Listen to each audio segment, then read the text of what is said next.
दरभंगा में इमाम साहब नमाज पढ़ा रहे थे, सूरह फातिहा पढ़ने के बाद सूरत भूल गए, पीछे मुक्तदी नमाज पढ़ रहे थे।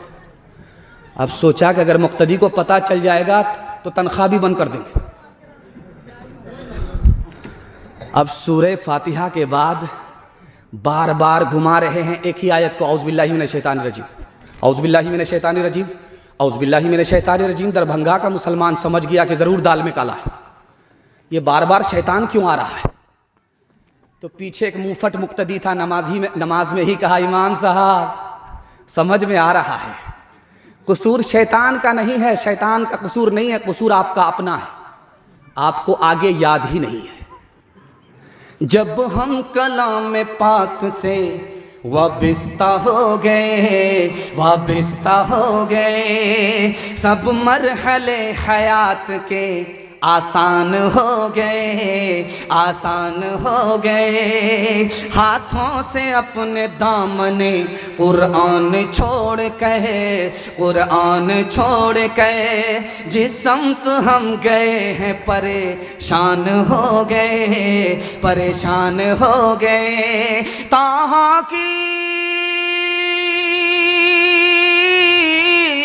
ताहा की आयतों पे जो नजरे उमर पड़ी, एक लख्त कलमा पढ़ के मुसलमान हो गए, मुसलमान हो गए।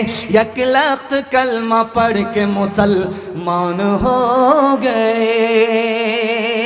कुरान पर अमल होगा, कुरान की तिलावत करेंगे, हाथ उठा दीजिए इंशाअल्लाह। एक बहरा आदमी था, उसको पता चला कि उसका समधी बीमार है, वो आया उसकी खैरियत लेने के लिए। वो सुनता तो कुछ नहीं है, सिर्फ बोलता है। तो उसने आकर के अपने समधी से पूछा क्या हाल है। उसके समधी ने खिसिया करके कहा मर रहा हूं। कहा सुबहान अल्लाह, मुबारक। बहरा आदमी है, कुछ सुनता तो है नहीं। उसने दूसरा सवाल पूछा कि क्या खा रहे हो। उसने गुस्से में कहा जहर खा रहा हूं। कहा बहुत अच्छी दवाई है, रात दिन पाबंदी से खाते रहो। तीसरा सवाल उसने पूछा कि तुम्हारा कौन से डॉक्टर से इलाज चल रहा है। तो मूड में था नहीं बताने के, वो कह दिया कि मलकुल मौत। तो बोला कि बहुत अच्छा डॉक्टर है, इतना बढ़िया इलाज करेगा कि पूरा इलाज करके ही छोड़ेगा। किसी गुलफाम को कफना रहा हूं, जनाजा हुस्न का दफना रहा हूं। किसी गुलफाम को कफना रहा हूँ, जनाजा हुस्न का दफना रहा हूँ। लगाना दिल का उन फानी बुतों से, लगाना दिल का उन फानी बुतों से। अब बस है दिल को ये समझा रहा हूँ, अब बस है दिल को ये समझा रहा हूँ। माशाअल्लाह, मदरसे में, मस्जिद में, गांव में जलसा होता था, मगर एक आदमी जलसा सुनता नहीं था। उससे किसी ने पूछा कि बस्ती में जब भी जलसा होता है तुम जलसा क्यों नहीं सुनते।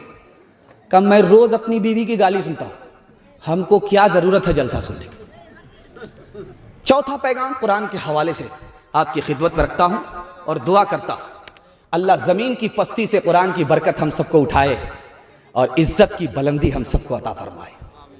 अभी आपने देखा होगा कि देवबंद में अमीर खान मुत्तकी फॉरेन मिनिस्टर अफ़गानिस्तान के तालिबान के आए तो पूरा हुजूम देवबंद में इतना बड़ा था कि लोग चलते चलते थक गए, पैर में दर्द होने लगा। देवबंद इतना बड़ा है कि कोई अगर पैदल चलना चाहे तो पैर फूल जाएगा, इतना लंबा चौड़ा है। इस मुल्क के वज़ीर तालीम थे, उनका नाम था मौलाना अबुल कलाम आज़ाद। दुआ कीजिए अल्लाह उनकी कब्र को नूर से भर दे। वो देवबंद देखने के लिए जब आए तो पैदल घूम रहे थे, इधर घूम रहे थे, इधर मुआयना कर रहे थे, उधर मुआयना कर रहे थे। मुआयना हो रहा है, पैर फूल गया, पैर में दर्द होने लगा, पूरा सर भारी हो गया। उसके बाद हाथ जोड़ करके कहने लगे मैं थक गया हूं, मेरा पैर दर्द कर रहा है, मेरी थकावट का इलाज करो। अब इतना बड़ा आलिम कह रहा है कि मेरी थकावट का इलाज करो, तो लोग समझे नहीं। कहा कि मैं कैसे इलाज करूं? कह रहे अल्लाह का बंदा, मेरी थकावट का इलाज ये है कि तुम अच्छे किसी कारी को कुरान पढ़ने के लिए बुलाओ, वो कुरान सुनाएगा और मेरी थकावट दूर हो जाएगी। रोम का एक बादशाह था, उसका नाम था कैसर। उसके सर में जब दर्द हुआ तो पूरी दुनिया के डॉक्टर को उसने बुलाया, लेकिन उसका दर्द नहीं छूटा। उतने आजिज आकर के हजरत उमर को खत लिखा, हुजूर करें तो क्या करें, मेरे सर का दर्द ही नहीं छूट रहा है। तो हजरत उमर ने एक टोपी भेज करके कहा कि इसको जैसे सर में लगाओगे तुम्हारा दर्द खत्म हो जाएगा।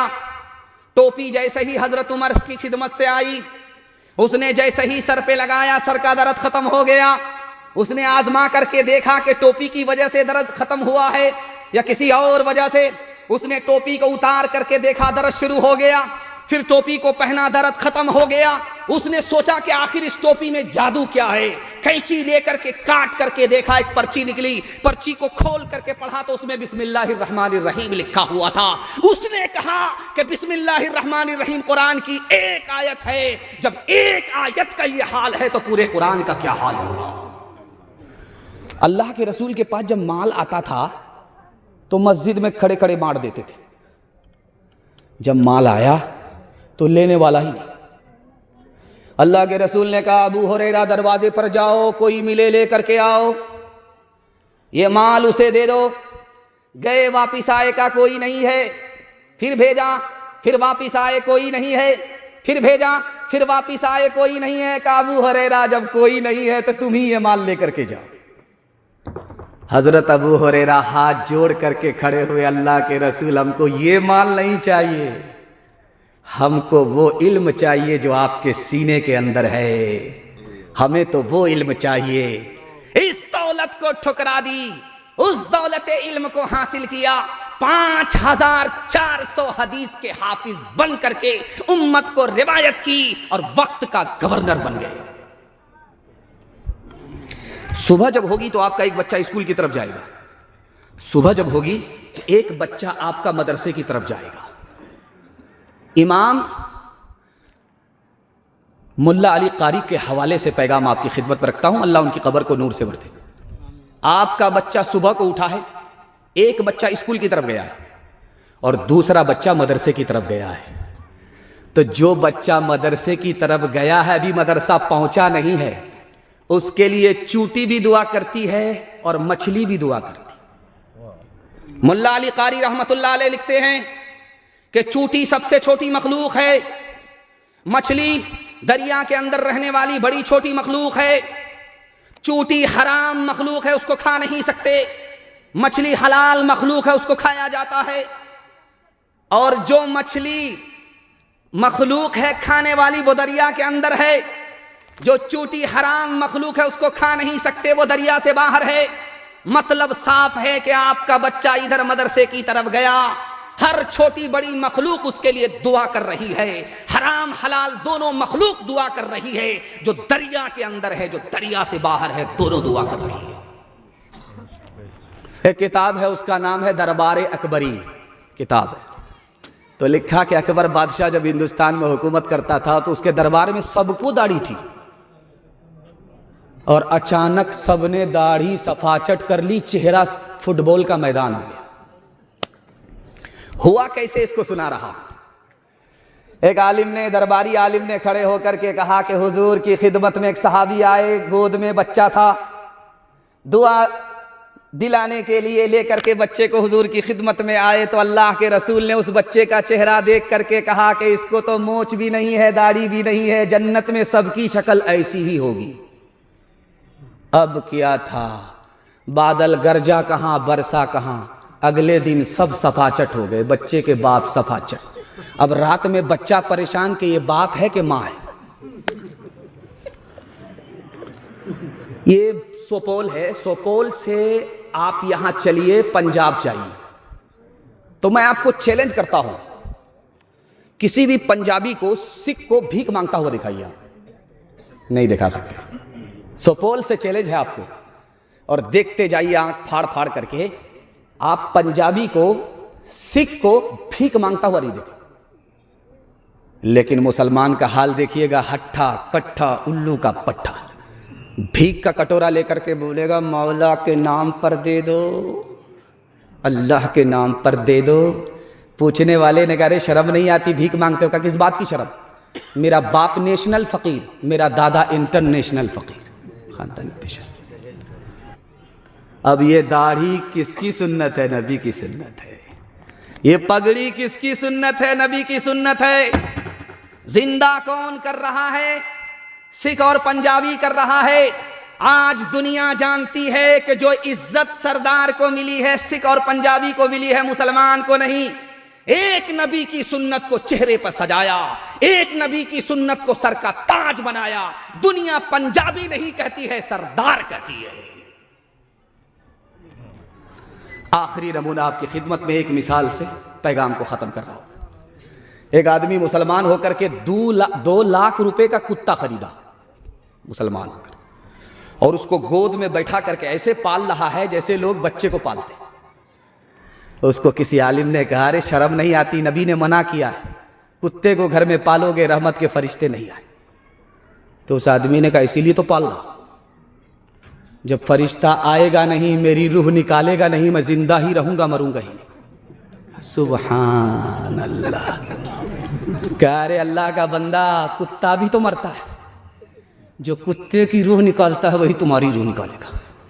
जो लोग मोहम्मद के वफादार नहीं हैं, अल्लाह की रहमत के वो हकदार नहीं हैं। जो लोग मोहम्मद के वफादार नहीं हैं, हासिल है जिन्हें इश्क़े मोहम्मद का खजीना, कौनैन की दौलत के तलबगार नहीं है। जो दीन हमें दे गए सुल्ताने मदीना, हम उसके बदल लेने को तैयार नहीं है। किस्मों से मोहम्मद के ये बनते हैं फिदाई, अग़यार की रस्मों से जो बेजार नहीं है। किस्मों से मोहम्मद के ये बनते हैं फिदाई, अग़यार की रस्मों से जो बेजार नहीं है। शक्ल तुम्हारी औरत जैसी, तुमने बना ली सूरत कैसी। मोच उड़ाए दाढ़ी बनवाए, औरत जैसी शक्ल बनाए, तुम्हें क्या हो गया है, तुम्हें क्या हो गया है। माशाल्लाह बड़ी बेदारी के साथ आपने सुना। अगर इसकी हिफाजत हो गई तो अल्लाह 100 शहीद का सवाब हमें देगा। हाथ उठाइए, वादा कीजिए बीवी से पूछ करके दाढ़ी रखेंगे इंशाअल्लाह। खैर माशाल्लाह। सोपोल का बच्चा सोपोल से निकला लंदन पढ़ने के लिए, बाप ने भेजा। तो जब जा रहा था तो नाना मामू चच्चा सबको पहचान रहा था। जब पढ़ करके आया कोट पतलून में तो बाप से ही कहता तुम कौन हो। उसका बाप बड़ा सियाना था, कहा हमको नहीं पहचाने, तुम्हारी माँ का भतार है, तुम्हारी माँ हमारी चोरू है। स्कूल में कॉलेज में पढ़ाओ इन्हें, लेकिन आसार ज़माना भी दिखाओ इन्हें, लेकिन आसार ज़माना भी दिखाओ इन्हें। लेकिन बच्चों को अपने दीन से हरगिज़ न हटाओ। हर घर में कोई हाफिज़ कुरान बनाओ, हर घर में कोई हाफिज़ कुरान बनाओ। कुरान का पढ़ना तुम्हें जन्नत दिलाएगा, दुनिया की मुसीबत से सदा ये बचाएगा।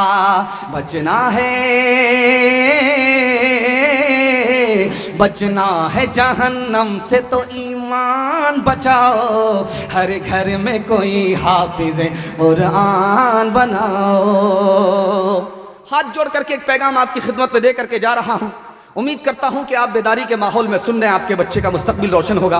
आप डॉक्टर बाद में बनाइए, पहले अपने बच्चे को दीन की तालीम से मुसलमान बनाइए। हाथ उठाइए। अपने बच्चे को मुसलमान बनाएंगे। डॉक्टर का फीस नगद, मदरसे का चंदा उधार, हाथ उठा दीजिए इंशाअल्लाह। खैर माशाल्लाह चाचा मैंने आपको देख लिया है, रमज़ान के बाद कुरान ताक में हाथ उठा दीजिए इंशाअल्लाह। खैर माशाल्लाह बाराती में आप लोग आए हैं, दांत पिजा करके आए हैं, लेकिन यहाँ तो हड्डी बोटी कुछ नहीं मिलने वाली है, सिर्फ दुआ मिलेगी। जिंदा रहेंगे तो ज़िंदगी मिलेगी, मर गए तो कुरान खानी मिलेगी, इसके अलावा कुछ नहीं मिलेगा। पांचवा पैगाम यहाँ से लेकर के वहाँ तक बेदारी के माहौल में सुनने के लिए तैयार है? जोश के साथ हाथ उठाइए इंशाअल्लाह। दुनिया और आखिरत के हवाले से आपकी खिदमत पे पैगाम है। जिस वक्त हज़रत अक़दस मौलाना अलाउद्दीन साहब सुना रहे थे तो वो घबरा रहे थे। कुछ लोग यहाँ थे, कुछ लोग कहीं थे, लेकिन मैंने देखा जहाँ खाना पक रहा था वहाँ ज़्यादा थे। समझ में आ गया था कि रूहानी ग़िज़ा चाहिए या जिस्मानी ग़िज़ा चाहिए। बड़ा खूबसूरत पैगाम आपकी खिदमत पर रखता हूँ। अभी आप देख रहे हैं मैं आपके सामने हूँ, बयान कर रहा हूँ। अक्टूबर का महीना ख़त्म हो रहा, सर्दी आ गई है, लेकिन पसीना छूट रहा है। ये नहीं, पंखा मत चलाइए, पंखा मत चलाइए, जितना पसीना छूटेगा उतना सवाब मिलेगा, वरना बंगाली भाई किसका खाया पिया घस का। तो मैं ये कहना चाह रहा था कि आप देखिए, मैं आपके सामने बैठा हूं, सर्दी का ज़माना है लेकिन पसीना छूट रहा है।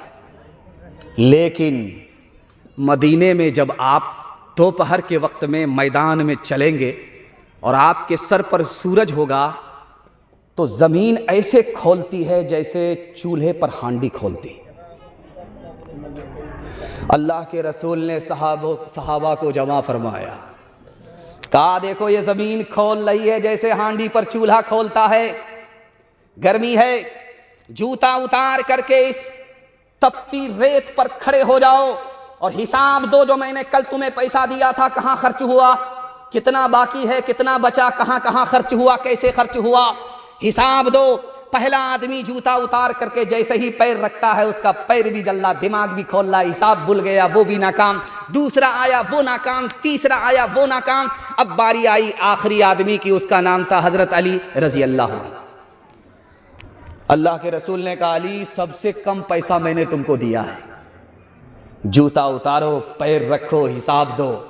फटाफट हिसाब दिया, फटाफट हिसाब दिया, झटाझट हिसाब दिया, फटाफट हिसाब दिया। अल्लाह के रसूल ने उस मौके से कहा, लोगो दुनिया में तुम्हारे पास ज़रूरत से जितना कम पैसा होगा हिसाब उतना आसान होगा, ज़रूरत से जितना ज़्यादा पैसा होगा हिसाब उतना मुश्किल होगा। अभी आफ्ताब भाई के हवाले से लोग कह रहे थे कि आफ्ताब तो दिन में निकलता है, लेकिन ये आफ्ताब रात में निकलता है। ये आफ्ताब सखावत का आफ्ताब है, वो रात दिन निकलता है। अल्लाह सखावत को आबाद रखे, मुबारकबाद रखे। आफ्ताब ग्रहण हुआ, सूरज ग्रहण हुआ तो अल्लाह के रसूल ने सारे सहाबा को जमा करके कहा कि नमाज पढ़ो। जो नमाज में जो दुआ आपने की उसमें अज़ाब कब्र से पनाह मांगी। तो इमाम राजी रहमतुल्लाह अलैह लिखते हैं कि ऐसा क्यों, सूरज ग्रहण हुआ है और अज़ाब कब्र से पनाह मांगी जा रही है। इमाम राजी लिखते हैं कि ऐसा इसलिए जब सूरज ग्रहण होता है तो जमीन पर अंधेरा होता है, उस जमीन के अंधेरे को देख करके रसूलुल्लाह को कब्र का अंधेरा याद आ गया, इसलिए नमाज में आपने अज़ाब कब्र से पनाह मांगी। आदमी खाता है, भूख मिटती नहीं है। रात में खाया, भूख सुबह को लग रही है, सुबह को खा लिया, दोपहर में भूख लग रही है, भूख मिटती नहीं है। कहाँ मिटेगी बता रहा हूं, जब मरने के बाद कयामत में खुदा के दस्तरखान पर खुदा का बंदा पहुंचेगा, लुकमा हलक के नीचे उतरेगा, दुनिया की भूख मिट जाएगी। दूसरा नमूना आपकी खिदमत में रखता हूं कि आदमी सोता है, नींद पूरी होती नहीं है। ये नींद कहां पूरी होगी, जमीन के ऊपर नहीं होगी। जब आप जमीन के नीचे जाएंगे, कब्र में पहुंचेंगे, वो अधूरी नींद जो जमीन के ऊपर अधूरी रही कब्र में पूरी हो जाएगी। तीसरी चीज अल्लाह आपके इल्म में इजाफा फरमाए, प्यास कहां बुझेगी? तो लिखने वाले ने लिखा, प्यासा इंसान दुनिया में पीता रहता है, प्यास बुझती नहीं है, लेकिन मरने के बाद हौज़े कौसर पर पहुंचेगा, नबी के हाथ से जाम मिलेगा, हलक के नीचे उतरेगा, जन्नत में जाने तक प्यास बुझ जाएगी। हर इंसान के 3 वतन है, पहला वतन जहां वो पैदा हुआ, दूसरा वतन रूहानी, जहां मरने के बाद ईमान रहा तो जन्नत में पहुंचेगा, तीसरा वतन ईमानी कहां है, किस जगह है, बता रहा हूं सीरत के हवाले से, जहां से हर मुसलमान को ईमान नसीब हुआ वो नबी का मदीना है, हमारा ईमानी वतन है। अल्लाह बार बार उसकी जियारत नसीब फरमाए। आमीन आमीन सुम्मा आमीन। नबी की औलाद में बेटी भी बेटा भी, लेकिन बेटी जिंदा रही, बेटा इंतकाल कर गया। राज क्या है बता रहा हूं, उस पर पैगाम को ख़त्म कर रहा हूं, सवाल को ख़त्म कर रहा हूं। बेटा अगर जिंदा होता तो नबी बनता, अगर बेटा नबी बनता तो बाप आखिरी नबी नहीं होते, इसलिए बेटा इंतकाल कर गया। अगर बेटा जिंदा होता, नबी नहीं बनता, तो लोग ताना मारते कि बाप को जो मकाम मिला वो बेटे को नसीब तक नहीं हुआ। इसलिए बेटा अल्लाह को प्यारा हो गया, बेटी जिंदा रही। हिंदुस्तान का एक बादशाह गुजरा, उसका नाम था औरंगजेब। दुआ कीजिए अल्लाह उनकी कब्र को नूर से भर दे। उनके खादिम का नाम था मोहम्मद हसन। तो बादशाह ने कहा कि बेटा मोहम्मद हसन मुझको मिसवाक ला करके दो। उसने मिसवाक ला करके दिया। उसने कहा बेटा मोहम्मद हसन मुझको खाना खिलाओ। उसने खाना ला करके दिया। एक मर्तबा बादशाह की जबान से निकला, हसन कहाँ हो? अब जो हसन आया तो लोटे में पानी लेकर के आए कि हुजूर वजू कर लीजिए। तो बादशाह के वजीर ने उससे पूछा कि तुम्हें कैसे पता चला कि बादशाह का वजू टूट गया है? क्या बादशाह की आदत है, जब उसका वजू होता है तो वो मोहम्मद हसन कहता है, जब उसका वजू नहीं होता तो मोहम्मद का नाम बगैर वजू के वो जबान से अदा करता ही नहीं है। हाथ उठाइए, वादा कीजिए, जवानी में निकाह, बुढ़ापे में हज। हाथ उठा दीजिए, जरा मैं ध्यान से आप लोगों को देख लूं कि आप लोग हैं कहाँ, यही हैं कि ससुराल में। पहले तौबा से दिल पाक कर लीजिए, जाम तौहीद लब से लगा लीजिए। पहले तौबा से दिल पाक कर लीजिए, जाम तौहीद लब से लगा लीजिए। पहले तौबा से दिल पाक कर लीजिए, जाम तौहीद लब से लगा लीजिए। आब ज़मज़म से फिर अपना मुँह धोइए, आब ज़मज़म से फिर अपना मुँह धोइए, और नामे शहे अंबिया लीजिए। इतना कह दीजिए आज कासिर जरा, आपकी नात गोई का मकसद है क्या? गर नबी की गुलामी की है आरज़ू, तो गुलामे नबी से दुआ लीजिए।